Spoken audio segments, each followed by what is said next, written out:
నమస్తే, welcome to Disha TV. లోక్సభలో delimitation మహిళా రిజర్వేషన్ల బిల్లు వీగిపోవడంతో రాజకీయ నాయకుల్లో అంతర్మోదనం మొదలైంది. ముఖ్యంగా మహిళలు, కొత్తవారు, యువ నాయకుల్లో నిరాశ కనిపిస్తుంది. 2014లో రాష్ట్ర పునర్విభజన చట్టంలో తెలంగాణలోని 119 సీట్లను 154 వరకు పెంచాలని అన్నారు. దీంతో సీట్లు పెరిగితే తమకు అవకాశాలు లభిస్తాయని రాజకీయ నాయకులు భావించారు. పోటీ చేయడానికి సిద్ధమై స్థానికంగా బలాన్ని పెంచుకునే ప్రయత్నాలు చేశారు. కానీ కేంద్రంలోని ఎన్డీఏ ప్రభుత్వం చట్టంలోని ఆ అంశాన్ని అమలు చేయలేదు. సీట్లు పెంచాలని తెలంగాణ, ఏపీకి చెందిన నేతలు అనేక మార్లు విన్నవించినా స్పందించలేదు. దీంతో కొత్త వారికి, యువతరానికి అవకాశాలు లేకుండా పోయాయి. 10 ఏళ్ల పాటు వేచి చూసిన నేతలు ఇక సీట్లు పెరగవని ఓ అంచనాకు వచ్చేశారు. లోక్సభ, అసెంబ్లీ సీట్లు పెంచుతున్నారని, దీని ద్వారా మహిళల సీట్లు సైతం పెరుగుతున్నాయని గత వారం రోజులుగా చర్చలు జరగడం, పార్లమెంట్లో బిల్లులు కూడా సిద్ధం కావడంతో యువకుల్లో, మహిళా నాయకుల్లో మళ్ళీ ఆశలు చిగురించాయి. ఎలాగైనా పోటీ చేయాలని వారంతా ఆశపడ్డారు. మహిళలు, రాజకీయ నాయకుల కుటుంబ సభ్యులు, బంధువర్గంలోనూ పోటీపై లెక్కలు వేసుకున్నారు. రాజ్యాంగ సవరణ బిల్లు లోక్సభలో వీగిపోవడంతో నాయకుల్లో ఒక్కసారిగా నైరాశ్యం ఏర్పడింది. గత 10 ఏళ్లుగా సీట్ల పెంపు కోసం వేచి చూడగా ఈసారైనా జరుగుతుందని ఆశపడితే నిరాశ మిగిలిందని నాయకులు ఆవేదన వ్యక్తం చేస్తున్నారు. సీట్ల పెంపు జరిగితే లోక్సభ, అసెంబ్లీకి కలిపి ఒక్కో పార్టీ నుండి కనీసం 60 మందికి పైగా పోటీ చేసే అవకాశం ఉండేది. ప్రధాన పార్టీలతో పాటు చిన్న పార్టీలను కలుపుకుంటే సుమారు 400 మందికి పైగా పోటీ చేసే ఛాన్స్ ఉండేది. దీని ద్వారా కొత్త వారికి, యువతరానికి పోటీ చేసే అవకాశం వచ్చేది. తీరా సీట్లు పెరగకపోవడంతో యువతరం, మహిళలు నిరాశ చెందారు.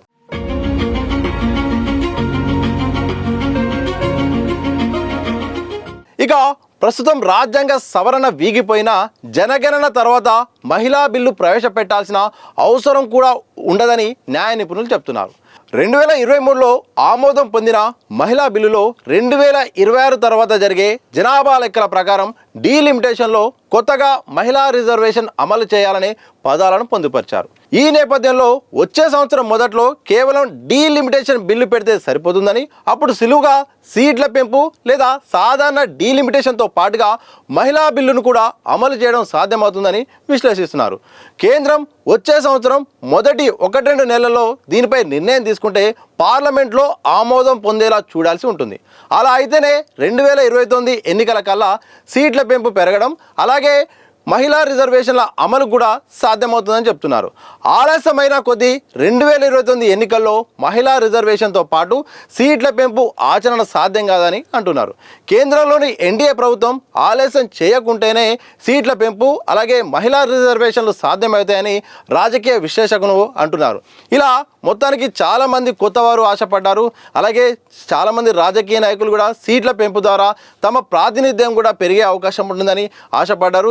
ఇటు యువత, ఇటు మహిళలు, అలాగే రాజకీయ ఆశావాళ్ళు చాలామంది కూడా ఒకే కాన్స్టిట్యున్సీలో కూడా పెద్ద ఎత్తున చాలామంది నేతలు ఉన్న సందర్భంలో చాలామంది వారు పోటీ చేయడానికి అవకాశం లేకుండా పోయింది. అలాగే రిజర్వేషన్లు కూడా చాలా తక్కువ ఉండడంతో ఇబ్బంది అయిన పరిస్థితి. ఇలాంటి సందర్భంలో ఇటు లోక్సభ, అలాగే అసెంబ్లీ సీట్లు పెరిగితే మాత్రం మాకిక చట్టసభల్లో మేము వెళ్ళే అవకాశం ఉంటుంది, తద్వారా ప్రజాసేవ చేయాల్సిన అవసరం ఉంటుందని కూడా ఎంతోమంది ఆశపడ్డారు. వాస్తవానికి తెలంగాణ రాష్ట్రం ఏర్పడ్డ తర్వాత సీట్లు పెరుగుతాయని కూడా పెద్ద ఎత్తున అప్పట్లో పెద్ద చర్చ జరిగింది. ఎందుకంటే పునర్విభజన చట్టం ప్రకారం అయితే మాత్రం ఇటు ఏపీకి, ఇటు తెలంగాణకు 2 రాష్ట్రాల్లో కూడా ఉన్న సీట్ల కంటే పెంచేలాగా కూడా దాంట్లో రాసింది. కానీ అదైతే మాత్రం కేంద్రం అమలు చేయలేదు. దాంతో ఇక చాలామంది కూడా అప్పట్లో ఇక 150 వరకు సీట్లు పెరుగుతాయని కూడా చాలా వాళ్ళు సేవా కార్యక్రమాలు చేసుకున్నారు, లెక్కలు వేసుకున్నారు, వర్క్ చేసుకున్నారు. కానీ ఇక కేంద్రం కూడా అప్పుడు ఎన్డీఏ ప్రభుత్వం కూడా దీనికి పట్టించుకోకపోవడంతో ఇక అది వీగిపోయింది, ఇక ఆగిపోయింది, ఆ చర్చ అయిపోయింది. ఈ మధ్యకాలంలో ఇక మహిళా రిజర్వేషన్ల బిల్లు, అలాగే జనగణన, డీలిమిటేషన్ ఇవన్నీ కూడా చర్చకు రావడంతో మళ్ళీ ఆశావాళ్ళు మళ్ళీ వాళ్ళ ఆలోచన మొదలైంది, అలాగే ఆచరణ మొదలైంది. ఈసారి మాకు అవకాశాలు రాబోతున్నాయని కూడా అందరూ కూడా ఆశపడ్డారు. ప్రధానంగా మహిళా రిజర్వేషన్ బిల్లు అమలవుతుంది.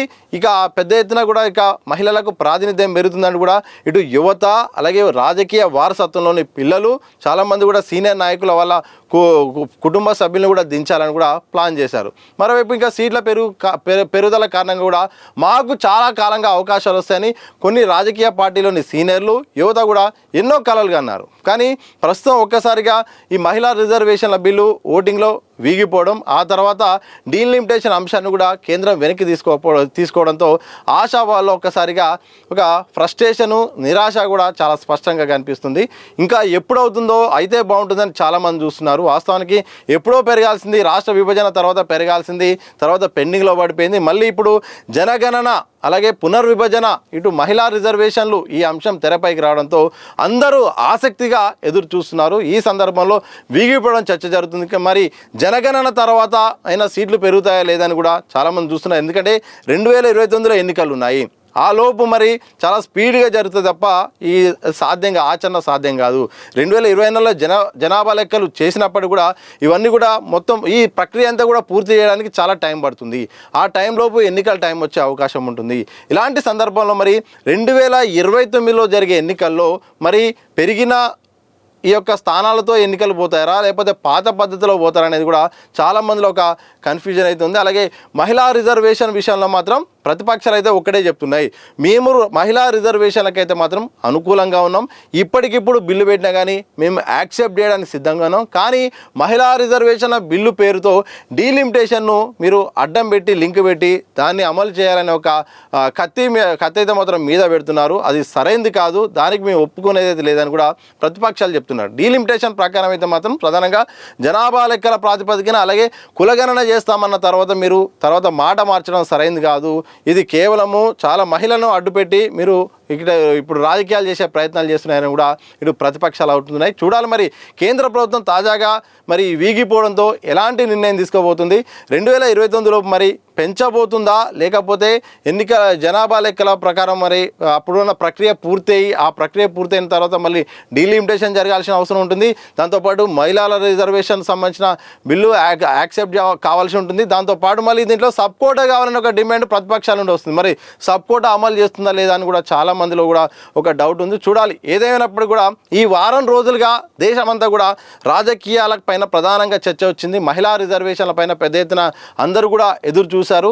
ఈ రకంగా ఒక్కసారిగా వీగిపోవడంతో మొత్తం కూడా ఈ అంశానికి రాజకీయ ప్రాధాన్యత వచ్చింది. చూడాలి కేంద్రం ఎలాంటి నిర్ణయం తీసుకుంటుంది, ప్రతిపక్షాలు ఎలాంటి వాళ్ళ యొక్క వర్షన్ కూడా చెప్తాయనేది మాత్రం జరుగుతున్న పరిణామం బట్టి అర్థమయ్యే అవకాశం అయితే కనిపిస్తూ ఉంది.